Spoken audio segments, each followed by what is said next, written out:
welcome back to What's Trending live from the Samsung Blogger Lounge at South by Southwest Interactive in Austin, Texas. How's everyone doing here? We're in a blogger lounge, so if you could imagine, there's a ton of writers, bloggers, social media influencers around, and right now my guests today, my last ones, Sam and Nico from Corridor Digital. Hey, Give it what's up up? for Corridor Digital, everyone. Hi, Internet. Who are legitimately some of the best special effects filmmakers on YouTube.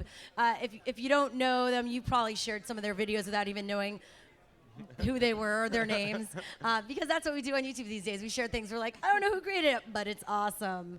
So thank you so much for being here today. You just came off of a great session, which the hashtag was swag, swag, swag. And the name of it was what? Explode into the future. Explode into the future. You know, well, we were like on the verge of shooting stuff in Minnesota when we had to submit all this stuff. So you're a bit like I had like 5 minutes to submit, no sleep. type my description for the panel. And so, I mean, you know, it is what it is. Yeah. What does exploding into the future mean to you guys? Swag. I don't know. No. It's exploding in the future means rolling it out with style while you make YouTube videos. I don't know. Yeah. It's just a way to catch people's interest for the title. I mean, Yeah. the discussion was actually just talking about what it's like to make YouTube videos for a living and Pretty kind of much. the philosophies we bring to the table when we do that. So everyone Exactly. here, if you're wondering how you make YouTube videos for a living and do it full time as a career, it happens. We have tons of friends who do it, and it's possible. Yes. And let's talk about your journey to make that happen, because you were just doing, you know, obviously you were great at it. You were doing it for fun.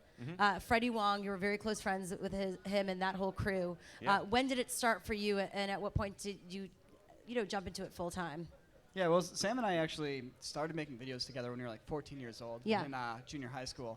It actually started with a Star Wars fan film. And like it was right at the time that we kind of realized that we could do visual effects on these home computers that we had, and that the software actually existed for us to do that stuff.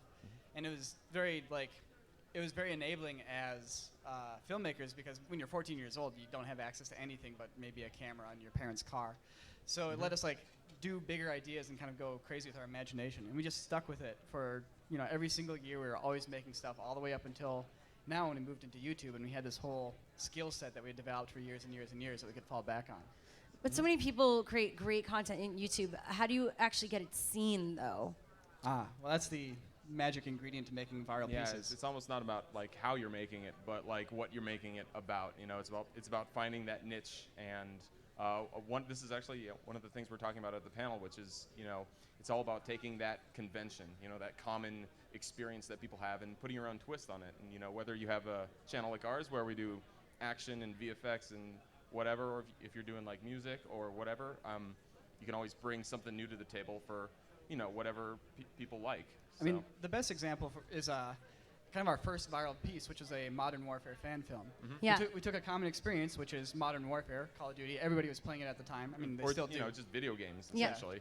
And the unique twist we put on it was to make a cinematic, filmic piece about it, with, you know, cool visual effects and cool action, and nobody had done that yet. So we took a common experience, added a unique twist, and that's like the two key ingredients to making a viral video. So when people ask you what the tips are or the recipe to making a viral video, usually I see some people laugh at them, but you actually say there's a way to orchestrate that. Yes, definitely.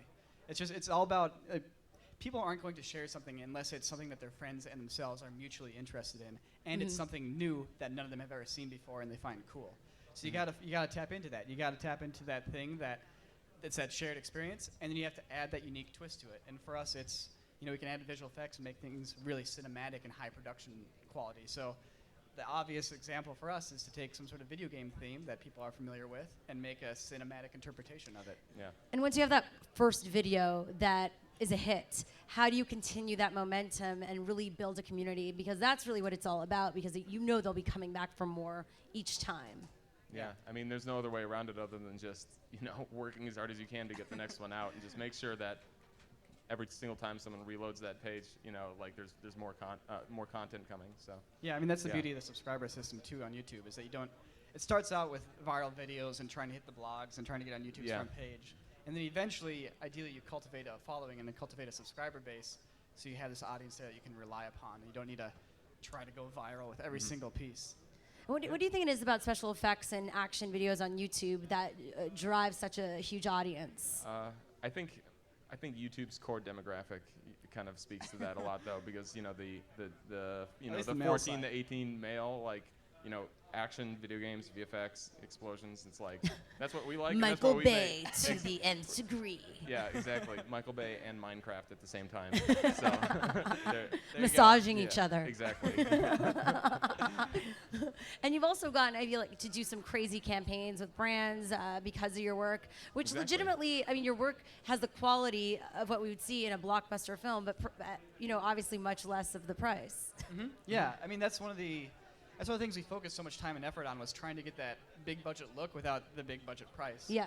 And a lot of that just comes from taking full advantage of the efficiencies and the technology of digital filmmaking, and the fact that Sam and I not only kind of write it and direct it and shoot it, but we also do all the post-production. We do all the effects and editing and sound and How music. big is your team now?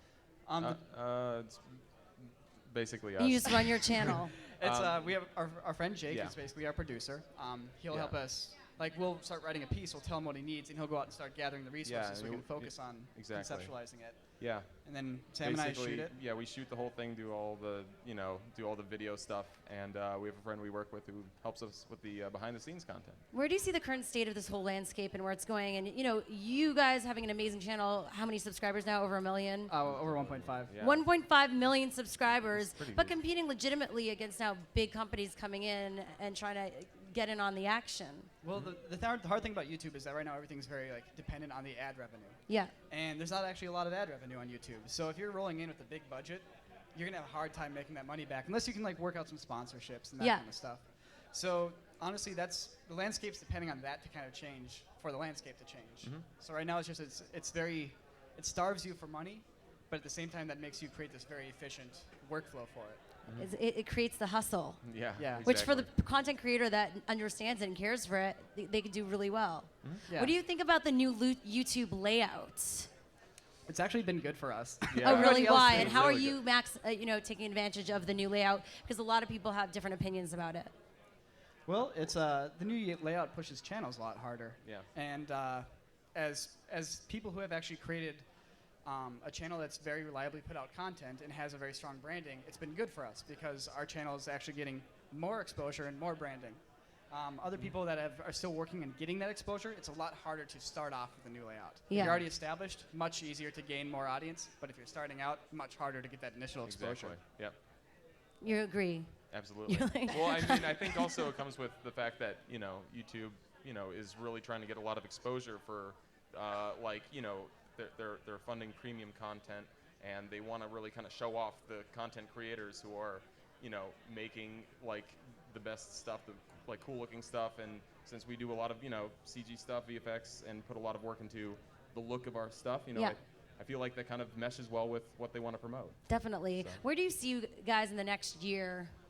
Hopefully in the next year, we're going to start our next big project. Which is what? Hopefully it's a Tether film Yeah. or web series. Basically, it's like a post-apocalyptic science fiction kind of series we've been working on. We've released a couple shorts about it on our channel, but hopefully the next step is making something huge out of it. So when you make something huge, what's the release going to be like? Is it going to be all on YouTube, or how do you plan that now? Well, that's a good question. Yeah, because it kind of comes back to, how do you make money off of something that costs a lot of money on YouTube?